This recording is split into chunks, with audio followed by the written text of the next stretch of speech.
Good evening, everyone. Thank you so much for joining us. We'll probably have a couple more people trickle in here, but we will go ahead and get started. So I am Liz Levine. I'm one of the directors on the board for the University of Florida Association of Hispanic Alumni. I am based in New York City, and I'm our New York City Regional Committee Chair. And I did my Bachelor of Science and Bachelor of Arts at UF, and did my master's at two other schools. They don't matter. And we're really excited to learn more about how to perfect our resumes tonight. We have some great panelists. I'm going to pass it over to my co-organizer, Brenda Hernandez, and she will let you know who we're talking to tonight. Hi, everyone. Welcome again. My name is Brenda Hernandez. I graduated from the University of Florida in spring 2017. I majored in political science with a double minor in geography and international development. I currently work as a legal specialist at the Catholic Legal Immigration Network, and I serve as the DC region co-chair for the University of Florida Association of Hispanic Alumni. So welcome again. And now it is my pleasure to introduce our guest speakers. We have three guest speakers joining us from different career fields and specializations, but all part of the Gator Nation. Joining us tonight, we have our first guest speaker. She is Lourdes Santamaria-Wheeler. She is the exhibits director at the University of Florida, George A. Smathers Libraries, and adjunct assistant professor in museum studies. At the library, she oversees an exhibition program that enhances research and learning opportunities by sharing and interpreting the library's collections. Her work addresses an increasing imperative to academically engage students outside the classroom and reveal collections to a broader public. She specializes in exhibitions, GLAM technology, community engagement, and broad access. For our second guest speaker, we have Liz Robert. She was born in Panama and raised in Miami. Liz Robert grew up with an enthusiasm to help protect the vulnerable and bring kindness to the world. After graduating with a BS in psychology from the University of Florida, Liz spent over 25 years as an executive with the FBI, investigating both criminals and terrorist groups while leveraging her global experience, her resolve to gather relevant details, and her determination in finding solutions, all for the purpose of making the world a safer place. Now, as Director of Global Investigations, Liz Roberts leads a global team in protecting the magic at Walt Disney Company. In addition to her extensive security background, Liz spent over 10 years as a recruiter, hiring official mentor, career coach, mediator, and diversity advocate in both the public and private sectors. She has reviewed thousands of resumes and conducted hundreds of interviews, all for the purpose of identifying top talent. In addition to her psychology degree, Liz also holds credentials in cybersecurity and HR. When not traveling, Liz enjoys crafts, rescuing doxies, cheering for the Gators, and watching Disney+. Now, for our last guest speaker is Camille Gonzalez. Camille Gonzalez, MPH-CHES, is a public health advisor and policy analyst with the U.S. Department of Health and Human Services, Centers for Disease Control and Prevention, the CDC. As a 14-year public health servant, Ms. Gonzalez has served on several resume review teams and interview panels in search of quality candidates for government positions. In addition, Ms. Gonzalez has mentored over 20 entry-level young professionals in their efforts to seek positions in public service and entry into academic graduate programs. Ms. Gonzalez earned her Bachelor's of Science in Health Education and Behavior from the University of Florida, her Master's of Public Health from the University of South Florida, and is completing her Doctor of Public Health Leadership Research with the University of Illinois at Chicago. Now, I would like to introduce the moderator for our panel discussion tonight. Our moderator is Keira Simmonds. She is the Senior Assistant Director for Campus Initiatives for the University of Florida's Career Connection Center. She leads the center's globalization efforts and paraprofessional training and development, as well as serving as a liaison to strategic partners, aiding in the career development of underrepresented student populations and alumni. Now that I have introduced our guest speakers and moderator, I will now pass the mic to Keira. So one quick thing before we go to Keira, if you have any questions while we're doing this, please put them in the chat. And also, as you've all done so far, please keep yourselves on mute so we can listen to our panelists. Thank you. Awesome. Well, thank you so much for that wonderful introduction, Brenda. And I am so happy to be with you representing the Career Connection Center. Excited to go on this resume design journey with you all. Hopefully you will get some wonderful tips to craft that will enable you to craft your marketing documents in a way that will open up doors and opportunities for you.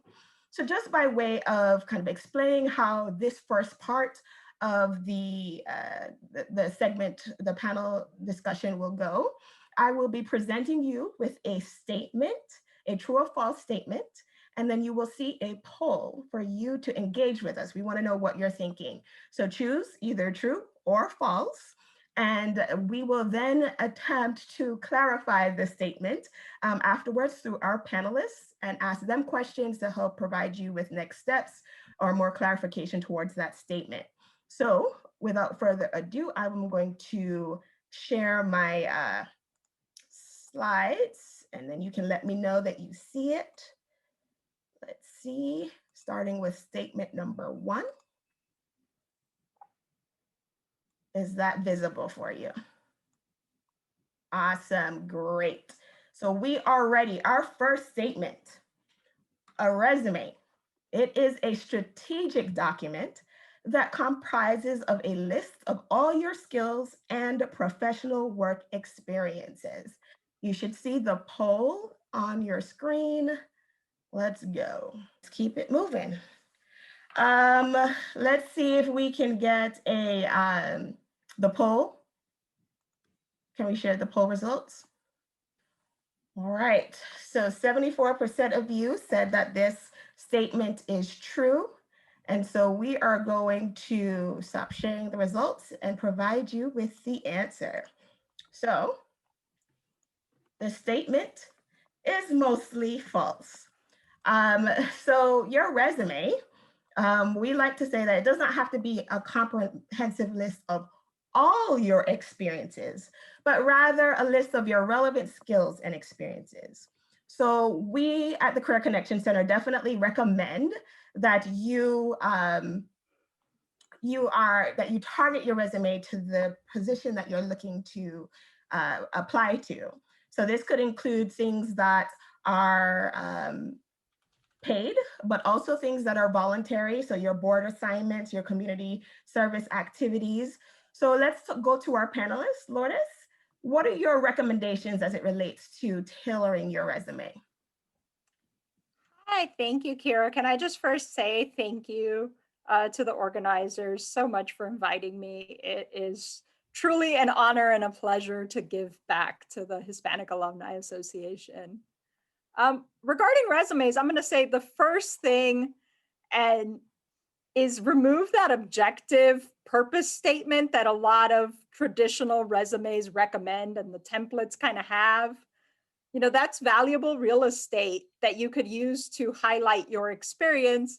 And everyone pretty much assumes that your purpose is to be hired. So get rid of that traditional statement and then go through the job ad and note the specific words they use and what are both the required and the preferred qualifications. A lot of time they'll list both.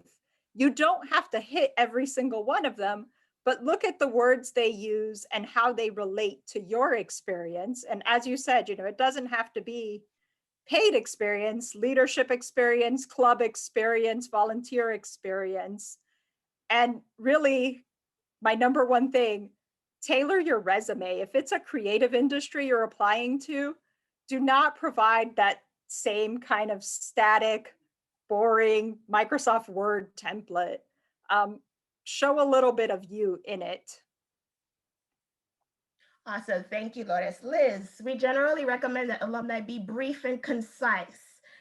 We know that recruiters probably don't spend a whole lot of time on that initial review because they have to sift through so many resumes per job posting. Can you let us know what it's like for a recruiter to identify and screen applicants? Give us some insight into that process. And how many pages do you think a job seeker should use just as a general guide? So I'll let you know, and I've had experience with hiring both for the FBI and for Disney. And so you can just imagine the hundreds of resumes that we get in response to a job posting. And literally, as a hiring official, I spend a large amount of time with that recruiter. And when I'm putting the skills that I'm looking for in a posting, I'm actually looking for those skills. And so what I find sometimes, as Lourdes alluded to, that applicants are either using the same resume for a bunch of different jobs. They don't really highlight the skills that I'm looking for, or they make it very tedious to find the information. So what I recommend, and I go along with what Lourdes mentioned, is look at the want ad, look at the posting, get those keywords that the hiring official has put in that posting is the actual skills that they're looking for. And so that skill should appear, if at all possible, in your resume, that you know how to do all of those skills. And depending on where you are with your career, obviously I've had some years in my career now, they have highlighted that really they're only looking at the last few years, that you've gained this experience in the last few years. So I wouldn't recommend necessarily going more than 2 pages to put all your information. It's just high level. It's just identifying that you know how to have that or use that skill, but make it very easy for that recruiter or for that hiring official to find the information that they need. Don't try to bring it really small font to fill in the page. Make it very easy to read, easy to follow, be creative, put the most important things that they're asking for up front, that you meet those requirements.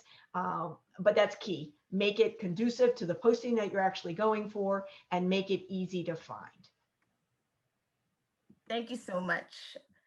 Camille, let's get some take on the federal application process, because that can feel very different sometimes, sometimes tedious, and you can feel like an outlier when you're engaging in developing a federal resume. So can you give us some insight as to maybe some of the similarities and differences between the two? Sure. Hi, everyone. I'm Camille Gonzalez, and as our moderators did state, I do work for the U.S. Department of Health and Human Services Centers for Disease Control and Prevention, but I must say that all of the information that I give today is not on behalf of the CDC or HHS. It is just based off of my experience as a hiring panelist and as someone who has worked with several potential candidates on their materials to increase their potential for being hired. So with the government system, it is a little bit different. When it comes to our application process, most of those do go through usajobs.gov, unless it is a fellowship program. Some of the fellowship programs do have their own specific way of hiring where it may not go through usajobs.gov.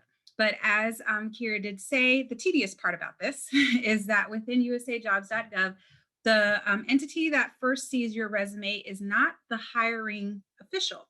The hiring official is the individual who actually wrote the job description and the application that you are applying for. However, your application is sifted through the HR system first. And the reason why that is important is because HR is looking for specific things within your resume before it actually makes it onto what's called a certificate. The certificate is what the management official then receives, and then they are able to look through the potential candidates on that certificate. So when you're hitting that first stage of HR, they are going to be looking for the specific things that were stated in that job posting and comparing that up against your resume. I say that to say that in the public health field and in government field, jargon and words are important. So if it is that you are going to be writing a specific statement in your resume or CV, you want to be mindful of the type of jargon that federal government uses. Like, for example, we're famous for capacity building and different types of words that aren't necessarily used in other fields of employment. So we do encourage that you pay very close attention to that job posting and pull some of that terminology and even use Google to expand on what that terminology means to see if the way in which you are writing it in your resume could be said a little bit differently so that as your resume is going through the HR system, they actually do see a match, and that increases your potential to make the certificate. By the time it gets on the certificate and heads to the management official, that's when the hiring panel is actually taking a deeper dive into it. So it is a little bit tedious initially because you're really just looking for how are you presenting your materials. Although you really want to speak highly about your experience and the way that you know to do it, you want to make sure that you are also cognizant of how the federal system would like to receive it. Great, thank you. So the statement had alluded to listing all of your skills. What happens when you have gaps in employment? This is directed to all of you. What are some recommendations and insights for those who may have gaps in employment? How do they address those? And anyone? In my opinion, I think you should be straightforward about it. You could list and you can always prepare your resume in different ways. You don't necessarily have to list it by years. You can list it by significance of the skill set. So there's different ways that you can be creative with listing it. But in my opinion, especially in the security world, we're interested to know when there are gaps in employment. But for example, now many individuals have lost their positions due to COVID, or even somebody might have taken a year sabbatical over to get additional studies. I think incorporating that or being prepared with a response when that recruiter asks about that gap always proves helpful, that the candidate is prepared. Thank you. Anyone else want to weigh in? Yeah, this is Camille. From the federal government perspective, I do agree with what Liz did say about being honest about those gaps. That for the federal government is the opportunity that comes if you do make the certificate and do have the opportunity to actually speak to the management official or the hiring panel. However, as your materials are going through the system first, we do not like to see March 31st present because we want to see the full time frame that you were in a specific position, because a lot of the positions, because they are on a GS scale, will say that they require 1 year of experience that leads into GS 5 and up. And so they're literally counting day by day. So if you have March 31st to present, that doesn't give us the day by day. And we could assume March 31st to January 1st, when you may have done January 30th. But because you didn't list that, you're minus 29 days. And so those are some particulars when you are submitting your government work, that if it is that you have a gap, we do at least encourage you to list the exact day and time or a timeline of when you did have the positions that you did have. And then if you do make the cert to make an interview, as Liz mentioned, being very honest in your interview. Thank you so very much. So one of the things that I want to kind of pause and talk about right now, before I go on to the next statement, is that you notice that I have stopped sharing my screen. That is to hopefully dissuade those who infringe upon our space from doing so. So I will briefly do that later so you get an idea of the statement you can read for yourself, but I will then change. But definitely I wanted to state that we do not condone the language that was used, or and we have not invited these intruders into our program. And so I wanted to make sure that you all knew that we find that is unacceptable and that does not align with AHA or the Career Connection Center. So we apologize for that, and hopefully we will not have any more of those incidences as we move forward. So let's kind of move on to our second one, because we want to make sure that you all are getting the information that you need in regards to getting your resume done. So our second statement is as follows. Having a targeted and well-designed resume will get you employed. Having a targeted and well-designed resume will get you employed.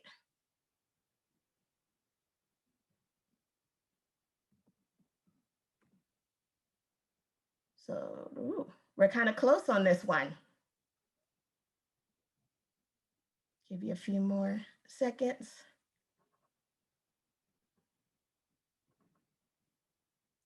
All right. going to share the results so far. Awesome. So we're 53-47. So we're close on that. So let's see where we are. False, false. Right? So this is a misconception that a resume will get you employed. What a resume is really designed to do is to get you an interview.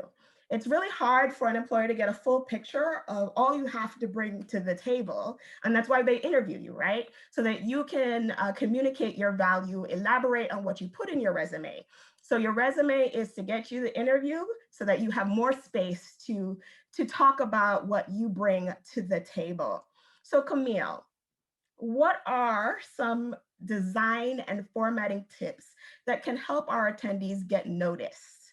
What are your thoughts on that?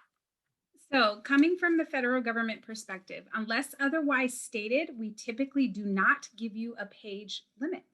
And usually that is because we want to give you the control of how you display your qualifications and who you are. And this is unless it's otherwise stated. But we have found, at least within the public health field, because public health is so vast, we do have individuals who come from a number of different backgrounds, and it behooves them to have the opportunity to elaborate on their experiences. And so what we do ask is that you at least keep it legible. So 11 font or higher. I am a proponent of using that 11 because it does help to save you space, as well as the change of margins. We typically do not like to see a bunch of white space. White space is often found in those templates that are offered to you in Word or some other type of platform. And so we do encourage expanding on spaces, also the space in between each line, sentences. So we do give you that liberty to get a little bit more creative with how you're maximizing on your 8x11. And then again, as I mentioned, unless otherwise stated, you're more than welcome to elaborate on your experience beyond the 2-page requirement. And the reason why this helps you is because in addition to that, we are hoping that within the public health and health space, you have been paying attention to competencies. Our field is managed pretty heavily on whether you and your experience and your talents match up with public health competencies or health competencies. And so throughout your resume, we ideally would like to see that you have done a self-assessment up against these competencies, and that is evident in how your resume is featured. And then when it comes to order, I forgot who mentioned this, we typically don't care for that statement at the top as well, because I think it was Lourdes mentioned, we know that you are looking to get employed. And usually what happens in the public health field, your experience will speak for itself and how you're qualified. But we do ask that you at least do state your education typically towards the front, because in public health, we are one of those fields where bachelor's degrees are definitely encouraged, but our credentialing is typically for the higher level positions, master's degree and up. And so we would like to see that. So those are kind of some of the things within the public health field that might be a little bit more unique to the stuff that we look at, unless again, otherwise stated, where we may gear towards some of the more commonly known features or requirements. Thank you so much. Let's go to you. As Camille mentioned about the statement at the top, the objective statement. We know that that's long since been an outdated strategy, but we've seen others use, say, a professional summary or a highlight section to outline their competencies, maybe a paragraph, a couple bullet points. What are your thoughts on that type of section? Absolutely. I find, and to the overall question that you asked, the resume is just the very first step of that long process to get hired. It's that putting your foot in the door, but it can also be a way that loses you from consideration, loses your opportunity. And here's why. You're trying to demonstrate the passion and interest that you have for a particular position by that resume. That's your calling card. That's what you're putting forward on the table to be considered. But unfortunately, if that objective statement or there's typos, or the spacing is off when somebody prints that document. There are so many things that when the hiring official or the HR recruiter sees these mistakes, or sees that I am very passionate about obtaining a job in the retail industry and you're applying for a federal government job, it doesn't make any sense. So I feel that when there are those errors, when you're putting a statement out there saying how much you want that position and it's off the mark, it can only hurt you in that process. And it doesn't make up for it by saying, well, I'm sorry, that was the resume I gave to somebody else. I didn't mean to give it to you. You don't really have a chance with that position. So I think whatever way you format it, make sure it really represents who you are, the style you want it to present, like we mentioned, creativity, and make sure that it's free of errors and not really directed at a different vacancy that you might have applied for last week. Awesome, thank you. Lourdes, I heard that you are a fan of the cover letter.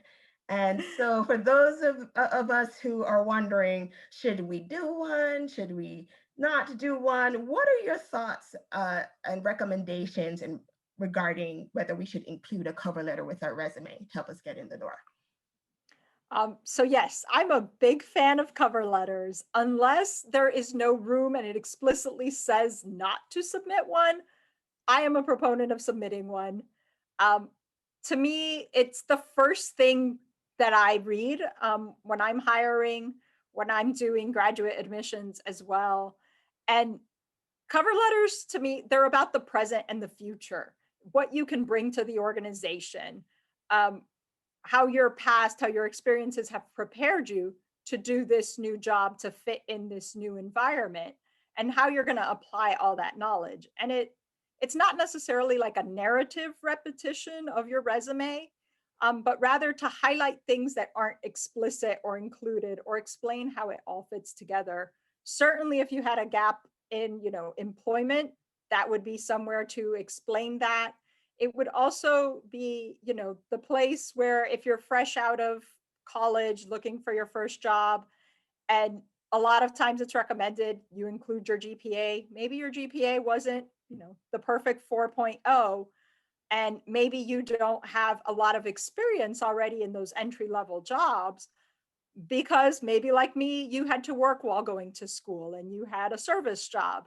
That's where you talk about then how that job could prepare you for this new role, whether it was, it meant you had to be organized and go to school and work at the same time, or it meant that you're really dedicated to this thing. Your cover letter is kind of really where to shine. But as Liz said, it can also really hurt you if you're not careful and you're not reading it through and you are submitting that same cover letter generically to everyone. Thank you for that. So we're going to move on to our third statement, which is education should be the first section listed on my document. True or false?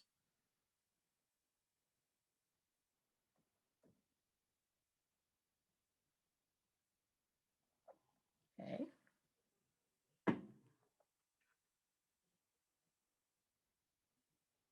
All right. Let's share results. Looks like 75% of you are saying that it is false. And let's see. You would be right.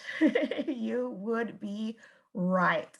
So one of the things that I will say here is, in the beginning, in our first statement, we talked about your resume being a strategic document.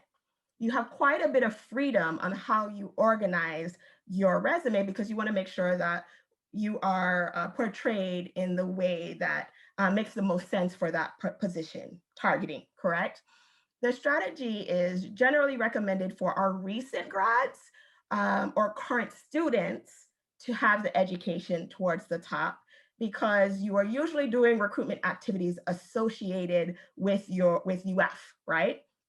And so your degree is most often kind of like the baseline for you to get into, to show your competency knowledge base regarding that particular role. However, as you advance in your career, as you build up experience, you may find that your experience outweighs your degree attainment and is more relevant and timely to how you're applying. So my question to Lourdes is, how can job seekers then best show off their educational experiences, whether it be their degrees, maybe courses they may have taken like LinkedIn Learning or even class courses or research that they've done?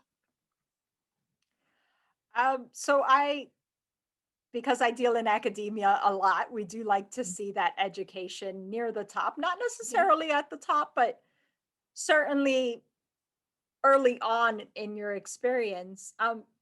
What I don't like to see is kind of every course that relates to the field. I've seen that a few times actually in the past week. It's understood. If you're pursuing a degree in the field, you're going to have courses that relate. If there's one that particularly is extraordinary, out of the norm, or you have undertaken some kind of special additional research, additional lab work with it, then that would be where to highlight it. As I said earlier, I personally don't think the GPA is important to include in there. And certainly if you are pursuing a college degree or have already obtained one, if it's an AA, a bachelor's, a master's, certainly exclude your high school education. That, again, that's another given, and that's valuable real estate that could be used towards other things. Absolutely. So in regards to showcasing your experiences, what are your recommendations, Camille, regarding section headings? So usually within the health related fields, we do like to see at least where the experience happens. So that is the agency or the organization. And then what your title or position was. If that does correspond to a GS level in government, we like to see that as well. Sometimes with local and state governments, they have kind of a comparable ranking. So we like to see that also, but we definitely want to know the organization. And then if it is that you did over 40 weeks or had a specific assignment or deployment, we also like to know that as well. Thank you. Liz, we talk a lot about at the Career Connection Center about the future of work and some of those softer competencies. And as you think of like the tech field, there's this desire to showcase lifelong learning or learning beyond the classroom. Can you talk a little bit about how job seekers can show their pursuit of learning beyond the classroom on their resumes? Absolutely. And back to the original question of this section, personally, in reviewing resumes, from my experience, unless it's an internship, we have always looked to seek and find the work experience at the top, because the way I would review it is that you've gained your educational degrees and then you have pursued employment, and these are all the things that you've achieved based on that degree that you received. But obviously, if you have less experience, it would necessitate you to bring that academic experience up to the top. But something that I found that really impacted me personally, I spent 26 years in the FBI, in the federal government. And I found critical when I was putting my resume together, I found and felt there was a huge gap in my education because I was showing my degree many, many years ago. And what you need to do, and what is really valuable to you when you're conducting your interview, which will be the next step after they accept your resume, is being able to understand whatever is trending on that topic that matters to that employer. So for example, I was looking for a security position. I had been working in security for many, many years, but I had not gotten really fresh, relevant training in cybersecurity. So what I did was I sought out private industry, as well as I sought out what credentials were available out there. These are exams. They could either be national exams or worldwide exams that earn you a credential in that field. And what that benefit gives you is that you can learn what's trending in that industry, be able to speak to those topics, say the perspective that you have on it. And what I would do is include, after your work experience, include those credentials, certificates, even volunteer jobs that may have gained you some greater insight into the role that you're looking to apply for. And I've usually put all of those things at the bottom. And what I find is, especially the volunteer work that I put at the very bottom, that's once they go through the whole resume during an interview, they almost land and end on that volunteer section. And I volunteer on things that involve animals and Habitat for Humanity and a Hispanic Alumni Association, all of these things. That's where the interviewer ends up. And it usually becomes a really great connection point and a way to explore and learn more about each other by talking about those volunteer opportunities. Thank you so much. Okay, I hope your mouse is ready or whatever you're using to poll, because we're going to move on to our fourth statement. And this one is a little contentious because it has to do with applicant tracking systems. So our statement is, applicant tracking systems can prevent a perfectly great candidate from getting seen.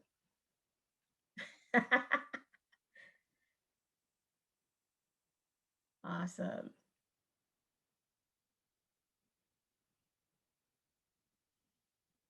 Okay. So we are 100% agreed that applicant tracking systems can prevent a perfectly great candidate from getting seen, and it can be a source of just frustration to think that you've sent out a wonderful resume and no one sees it because of the computer.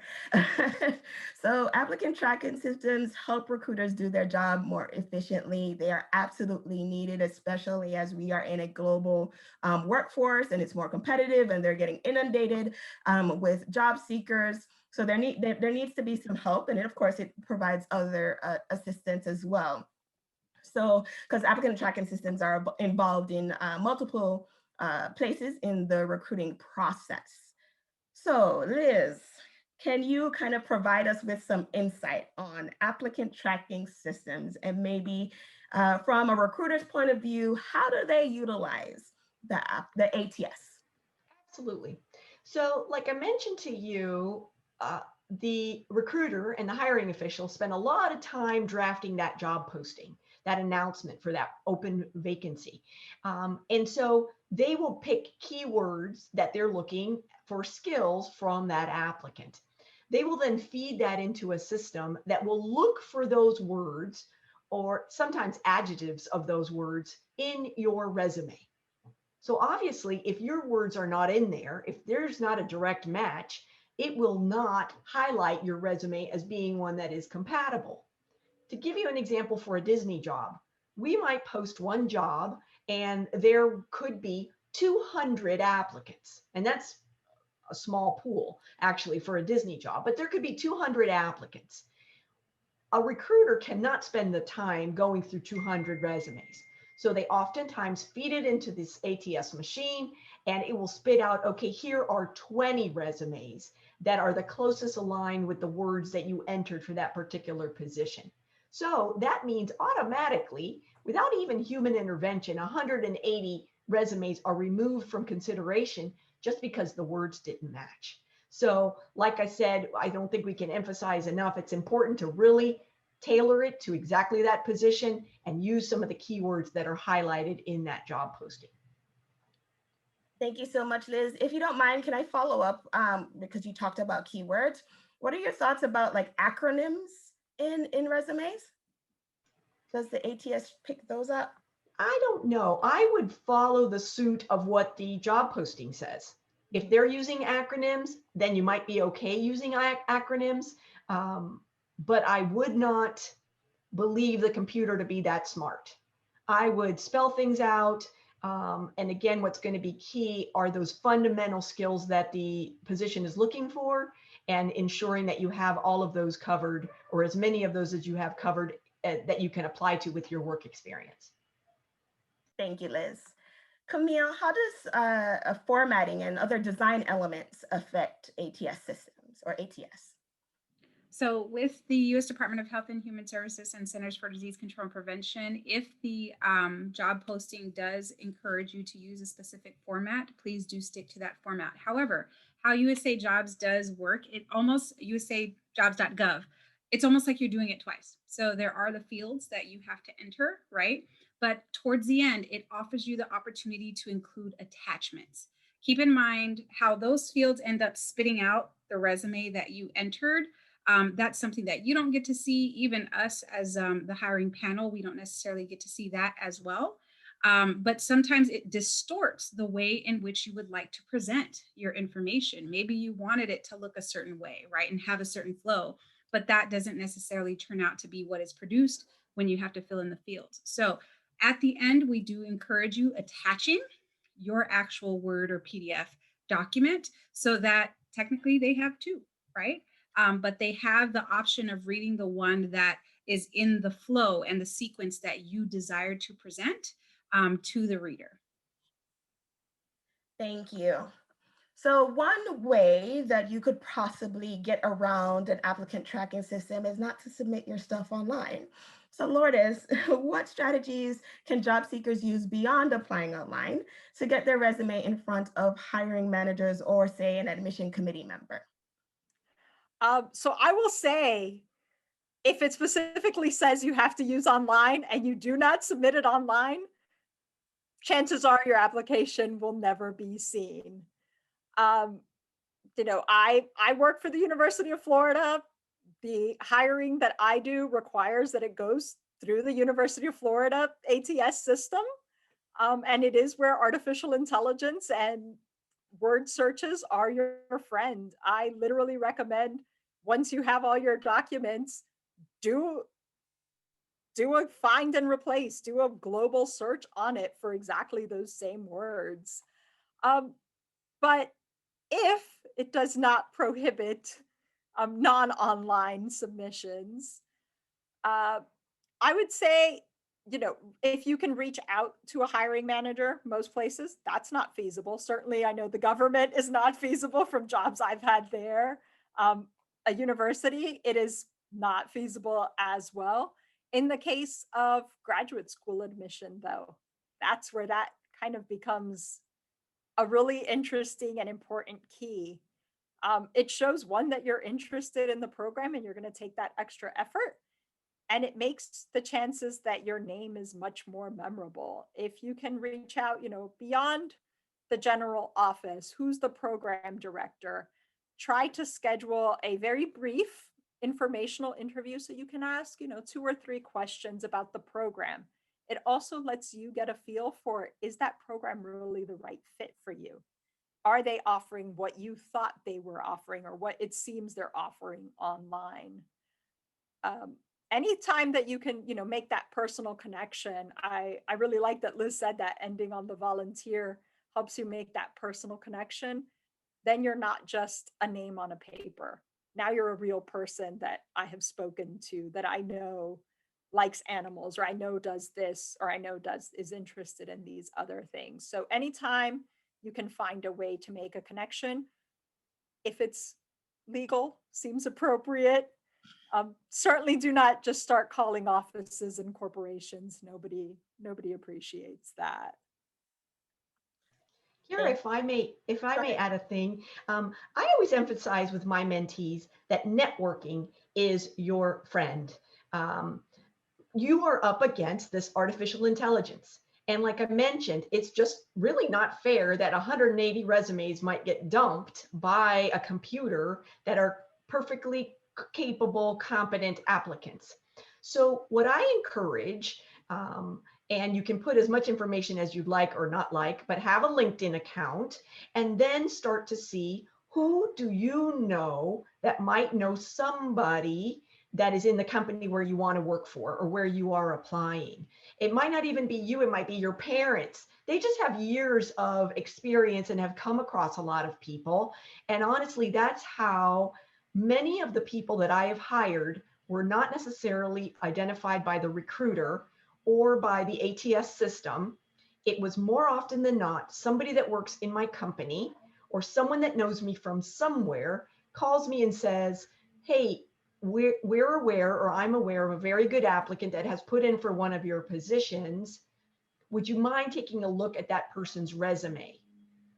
I normally didn't receive it from the recruiter. I'll call the recruiter and say, can you look in those other 180 applications, because someone has recommended to me someone that is there. I will then get that resume. I do feel obliged to the person who recommended them to me to interview that person. And I can tell you more often than not, that person is the one that ends up getting the job. So I can't emphasize enough, don't rely solely on online applications or resumes.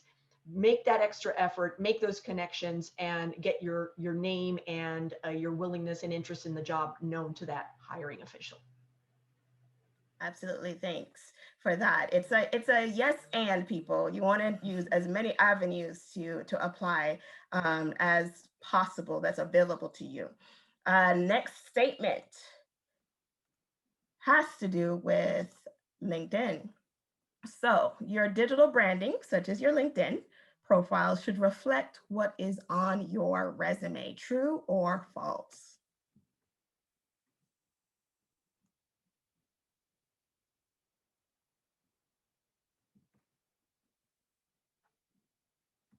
Okay. Let's share those results.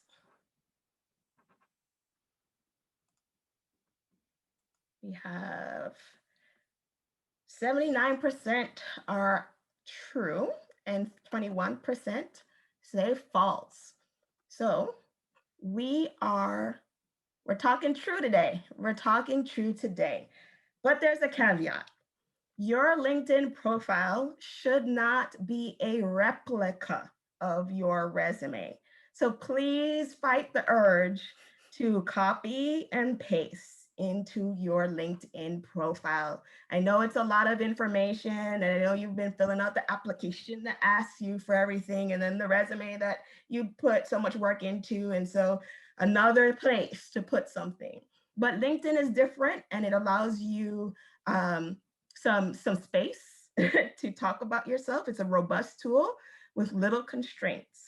So to all of our panelists, what are some strategies and tips that you have for our job seekers on utilizing their LinkedIn profiles to complement, not replace, their resumes?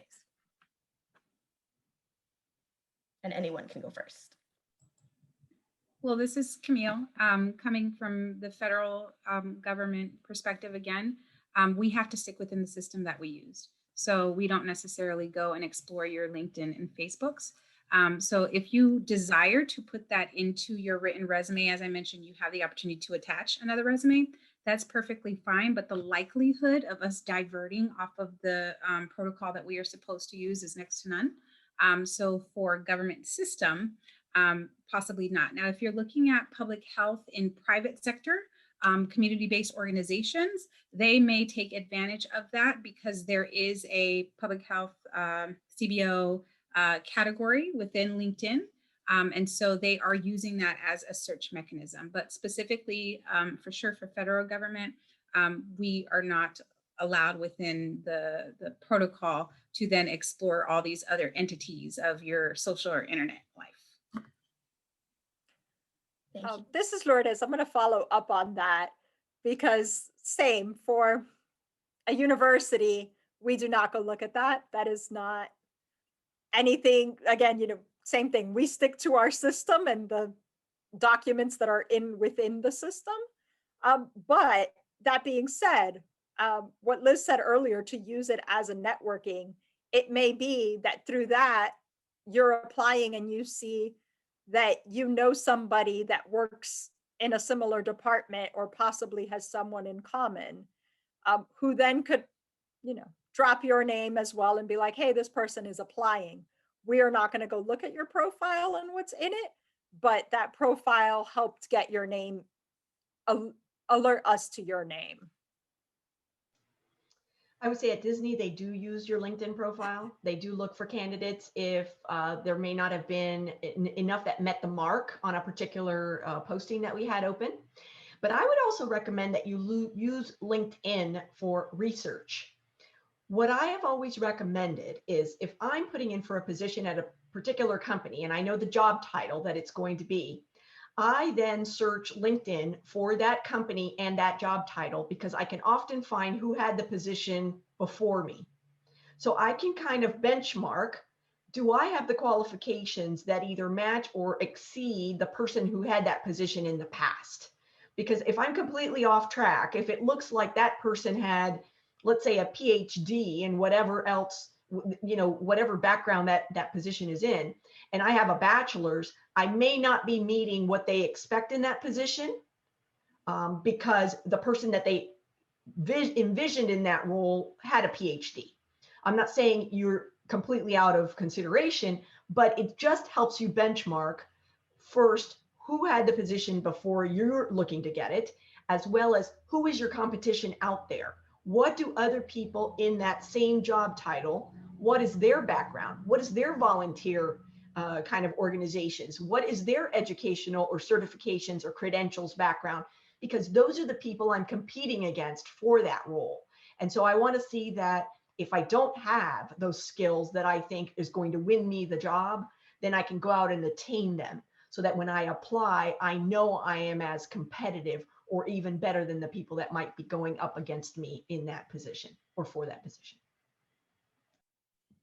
Thank you so much for your breadth of experience and perspectives on our statements. I think right now it is time for open Q&A of our panelists. So thank you so much for what you have provided thus far. I'm going to turn it over to Brenda and Liz because they were monitoring the chat and definitely have some questions to pose to our panelists as well. So turning it over to you. Thank you, Keira.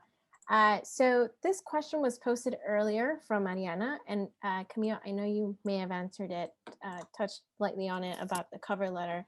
But I guess, Lourdes, I have to kind of touch upon what she mentioned. Is there a good cover letter template, or is there a website that provides tips on how, candidates who are interested for applying for a certain job, how they can best write a cover letter? I also personally struggle with this, so I'd like to hear your thoughts on this.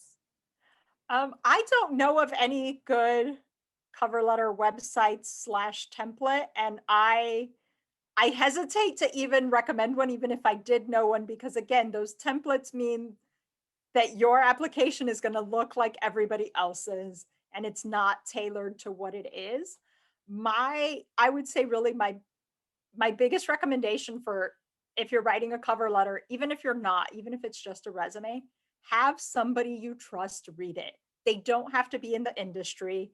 It can be your friend, your roommate, your BFF, whoever, but someone that is going to catch some of those typos. Even if you've run it through spell check 4 times, maybe it used a word that is spelled correctly, but not in the right sense in that one. Somebody else to read that cover letter who's going to be like, well, that doesn't make any sense, or, oh, that sounds really easy. It's also really hard to write about yourself. As a Hispanic woman, we are taught to be humble, and you do not exalt, all the awesomeness that you are. So a cover letter is really difficult for most of us to write because we're not used to saying, oh, look, I'm so amazing. I've done X, Y, Z, and here's how it applies.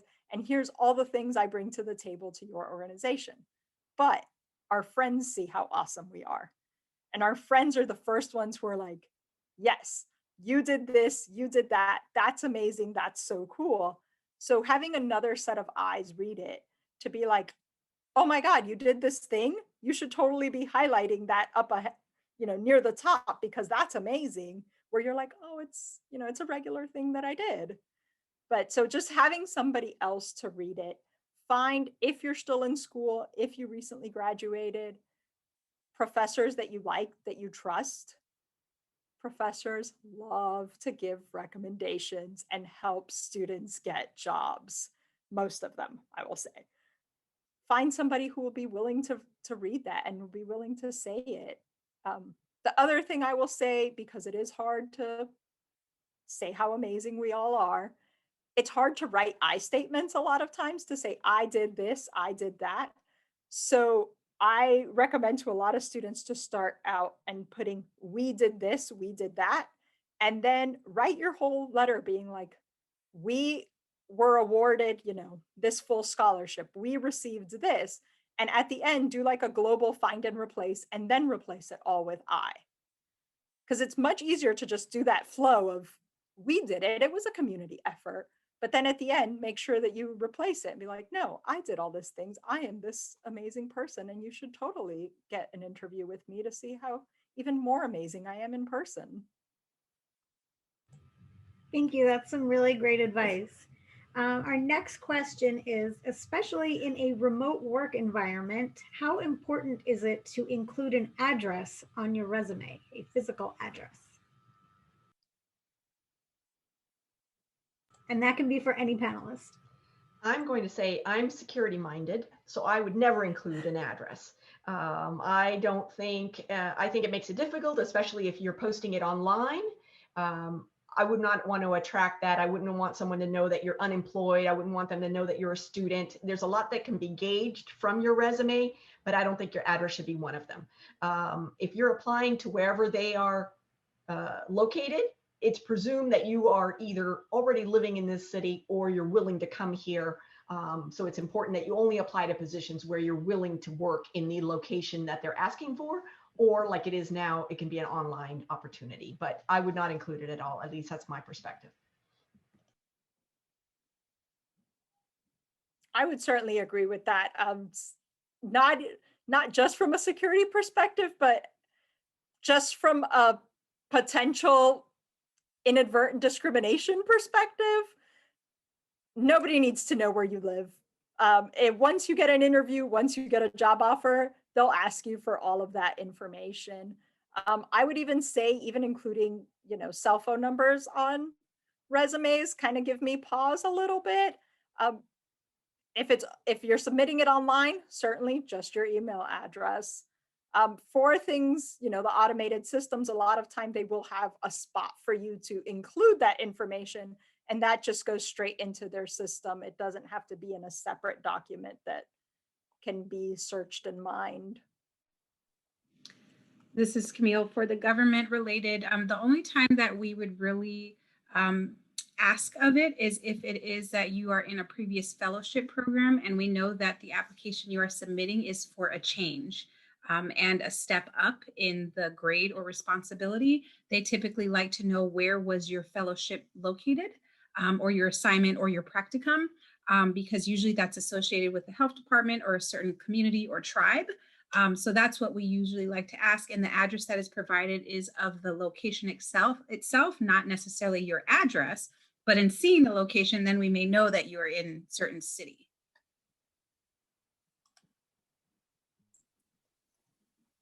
Liana actually had a follow-up question to the address. Would an alternative be to include the LinkedIn link to the resume instead of an address? True, I've seen that. I think that's appropriate. Especially if you are going to include it, then just like Keira said before, don't make it an exact duplicate. Because if they do actually click on that link, they're looking to find out more about you. Maybe they're looking to see more of that personal side, or maybe your photo or other things that teach them more about you. So if you are going to include it, make sure that you make that LinkedIn profile different than your resume. If I can also chime in too, LinkedIn is a widely used tool. However, that I would also say that if you have an e-portfolio, or for those of you who are in tech, a GitHub or something like that that showcases your work, I would definitely encourage you to put that at the top of your resume so that they can find out more about you. If they're clicking on that link, it's good for you. Agreed. Doesn't hurt. And don't put anything there that is going to discourage them from hiring you, right? Any pictures from the last party you went to, or, things that they would not want to see aligned with their business concept. So be mindful of that as well. Definitely. Natalia has a question regarding, she's increasingly seen resumes where people include photos of themselves. Would you recommend or discourage it? This is Camille. For government, we would not recommend, particularly because government does have a very strong non-discrimination policy, and offering anything that may entice such discrimination is highly non-recommended. Yeah, same. Any opportunity for unconscious bias, I take that out of there. You know, stick to your name, your email address, and that, you know, if you have your own website, you have a portfolio. I will say I highly recommend making your own website if you're in the creative industry. A simple free Wix site will do. It does not have to be extensive, just a one page that gives me a little bit of a feel for what that creativity is. I work in the studio and film industry. You know, those applicants might submit photos because it's appropriate to the line of business that they're in. So just don't give them a reason not to hire you, but provided if you feel it's something that could enhance your resume, right? Something like a creative or a acting job or something like that. And you might see some of those too as you apply for, if you apply for global positions, because in other countries that's more the norm, but definitely in the US, we tend to not want to invite unconscious bias or conscious bias by any means and discriminate against people. So you can protect yourself that way by not even providing that information to begin with. Thank you. That's very helpful feedback. Another question we have is, if a person has multiple degrees and they're not all relevant for a job, should you still list all of the degrees? And is there ever a situation when too much education can be off-putting?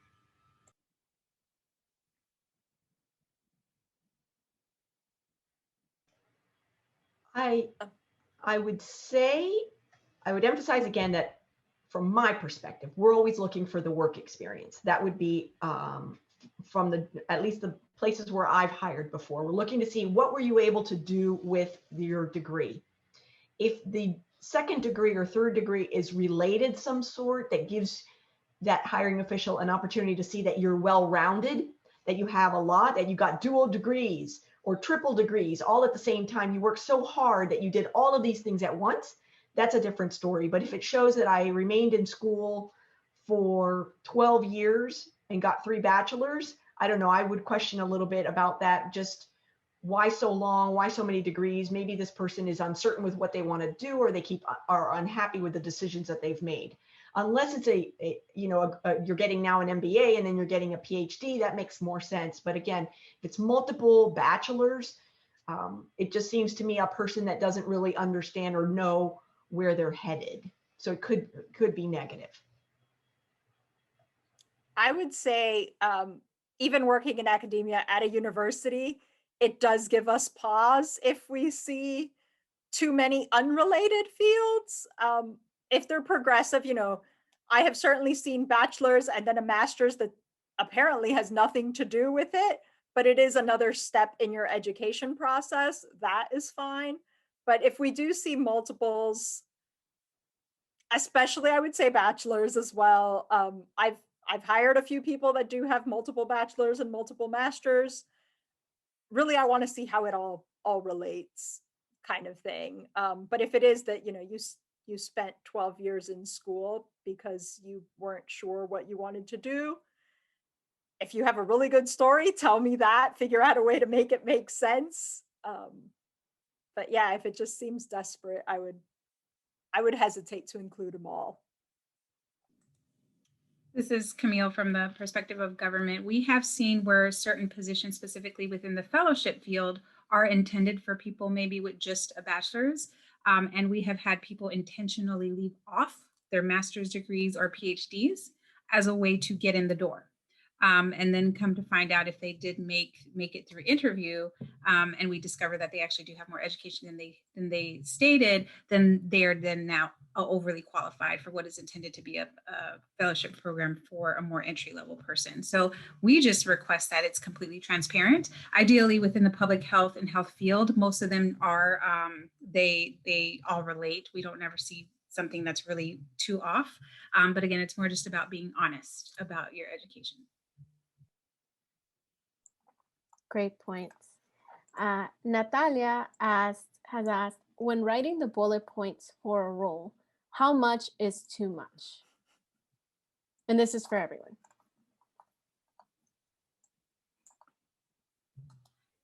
In government, it is more relevant. Some of the other panelists did speak just about making it relevant to the position that you are applying for, and not throwing in some extra bullets just because it sounds good, or you want it to read like a story, a flow of how you're qualified for that specific position. Like as Liz mentioned, Disney has a lot of different things, but if you're trying to be Donald Duck versus a digital person, you don't want to see a slew of different bullets that try to speak to everything. And just making sure that it's relevant to that position that you are. And then within those bullets, using the proper jargon, because sometimes your bullet may sound like a very plain sentence, but if you use the proper words that were listed within the job application or the announcement, that you have a better chance of those bullets being relevant to the position and your application actually getting looked at. I agree. I would say 2 or 3 bullets per opportunity or experience, and making them relevant to the position that you're putting in for. I like to use the analogy that if I'm posting for a bakery chef and you are a cook and a good chef, if you fill all of your resume with all the things you know how to cook, and then just leave 1 bullet of what you know how to make as a baker, your pastries, then you've really done yourself harm. You have a lot of experience, you know how to cook everything, you know how to make appetizers and a main meal and specialty drinks, but you leave that baking example to the very end and it's very limited. Put as many, put 2 or 3 examples about baking and focus on the things that they're looking for. And then the other stuff can just be, and I also know how to cook all these other things, but I've really highlighted my baking because that's what you're interested in. And that really, I think, pays good respect to the hiring official, because you've made it easy and you've delivered your best qualifications right up front and easy to find. Thank you. I love that comparison, but now I'm hungry. If I can, do you mind if I? Oh, Keira, please. We'd love to hear yours. I just wanted to share in my past experience of reviewing resumes, when I've seen a lot of bullets in a particular section, what usually happens is the person is focused on explaining tasks. Like, I did this and I did that, as opposed to really highlighting accomplishments and impact. You tend to have less of those than you do, these are all the things that I did. So read over your bullets and look at them for accomplishment and impact. And if they're not saying those things, then chances are you need to get rid of it or refocus some of those. And then you tend to repeat yourself as well when you have a lot of bullets as well. So think about grouping, like, what skill set am I highlighting? Do I want to highlight in this section? And is each bullet point kind of hitting home and providing social proof for that identity that you're portraying to the hiring manager? That is an exceptional tip, the one about accomplishments, because to your point, I could say for my company, every day I pay the bills. And that would be one example of what I do every day. I check the mail, I pay the bills, I do this. And that's really pretty boring. Nobody really cares about those things. But if you now say I accomplished, as the accountant responsible at my company, I was able to catch a glitch in the system and save the company $1 million. Wow, that brings attention. Like, you did this, and this is really impressive. You did it during the course of paying bills, but wow, you have really achieved something spectacular. And I hope that you come and do that at my company. That's really great advice. We had another question from Leanna for any of the panelists or Keira. What are your thoughts on including personal interests or hobbies on a resume?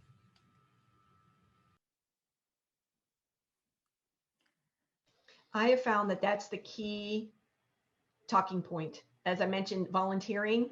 When I start saying that I foster and rescue dachshunds, Every single time I have found somebody that has a comment about dachshunds, either that they own them, somebody they knew owned them, and then we talk about dachshunds for 30 minutes. And then you might worry, but like, wow, now we're not talking about my skills and how I could get this job.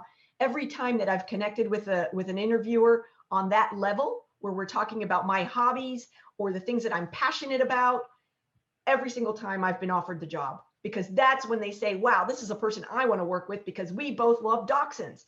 And so finding things like that, showing a little bit about yourself and finding that common ground, I think has always proven successful for me. Yes, in the government setting, it's typically listed within the volunteer section. So not a certain subsection listed as hobbies and interests, but through their volunteer experience, the stuff that they are not getting paid for, we are usually able to see what is that other thing that they're spending their time on, and usually it's a passion project.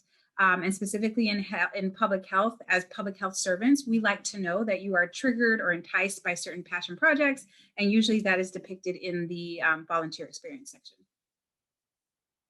I think the key word there is passion. Again, for the same, for education, we like to see it's not volunteer, it's not hobby, what's your other interest, your other experience kind of thing. And it certainly is always passion. And to be able to talk to somebody, no matter what that passion is, whether you relate to it or not, something else comes through about your personality. I can see dedication and passion and drive for something else. We're all whole people. So I want to see more than just, what are you going to do 8 to 5? What else is there? Those are really great suggestions and really interesting. I've never thought about including interests or hobbies on a resume. We have another question from Martin. Where would it be recommended, or a recommended location for completed certifications? Where would that go on a resume? I would make a category for it. So I usually have a category for either certifications or languages. Even if the position maybe, that it has an international component or it has a multilingual component, maybe that specific position does not, but you are fluent in another language. You have certifications that relate, certainly include that, awards that relate. You've some industry award you've been awarded, a research grant, a travel grant. There's nothing that says that categories on your resume and CV are hard and fast. You can make your own groupings and categories and tailor them to the specific job you're applying for. Within a government setting, we typically see it immediately after the education, listed as certifications or licensure. And then also that sometimes also meshes with continuing education.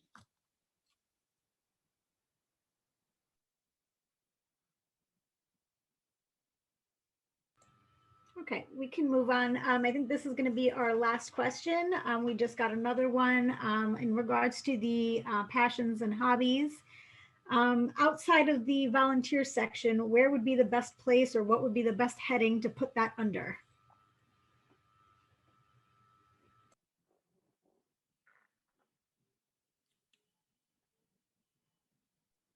I would possibly actually list it as hobby or interest. I certainly would not make this a focus of the resume or make it too long, one section, one line kind of thing. Other interests, other activities kind of thing. For design work, I've actually seen it listed as outside creative endeavors, things like that, anything that just tells me, hey, I also do this other thing on the side.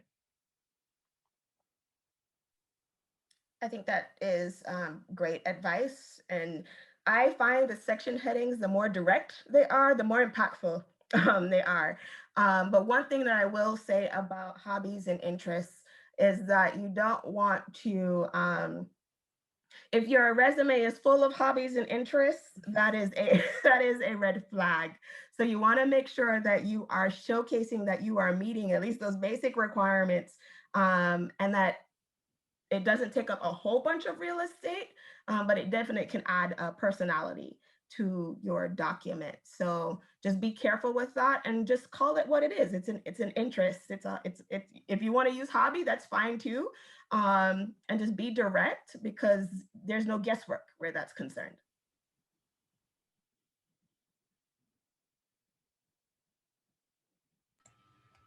Okay, well, if our panelists and Keira, our moderator, if you guys have nothing else to add on that, I'll just go ahead and make some quick announcements for AHA. I want everyone to keep an eye out, especially any students in our audience, for our scholarship application information, because that will be coming out very shortly. Please make sure you are following us on social media. We're on Facebook, Instagram, Twitter, and LinkedIn, of course. You can visit ufaha.org for more information and to sign up for our newsletter, where we send out all kinds of great information. And we're also looking for alumni interested in joining our communications committee, and that's something that might look good on a resume, might be a good passion project for you and volunteer experience. So we can definitely send you information about that. And also, please keep an eye out in your email. We'll be sending you a survey to find out what you liked about tonight and if you'd like to see things like this in the future. And if there's no other questions, I think that's all we've got. Brenda, is there anything I missed? I just want to thank the panelists and Keira for moderating. You were all phenomenal and had a lot of knowledge that, you know, even I can personally use after this. So I really appreciate you all for being here present tonight. And thank you everyone for joining us. Yes, And and then applause once to again, we Liz. just want to apologize for the incidents earlier. Obviously, we don't condone any of the graphics or words or anything that those Zoom bombers had in their minds. And, you know, we apologize again, and that does not reflect any of the views of AHA or the university. So please accept our apologies, and let's hope we can avoid that in the future. I, as a panelist, want to thank Keira and Liz Levine and Brenda. Thank you for inviting us. It's been a true honor. And like Lourdes said earlier, we all appreciate the opportunity to give back to UF. Go Gators.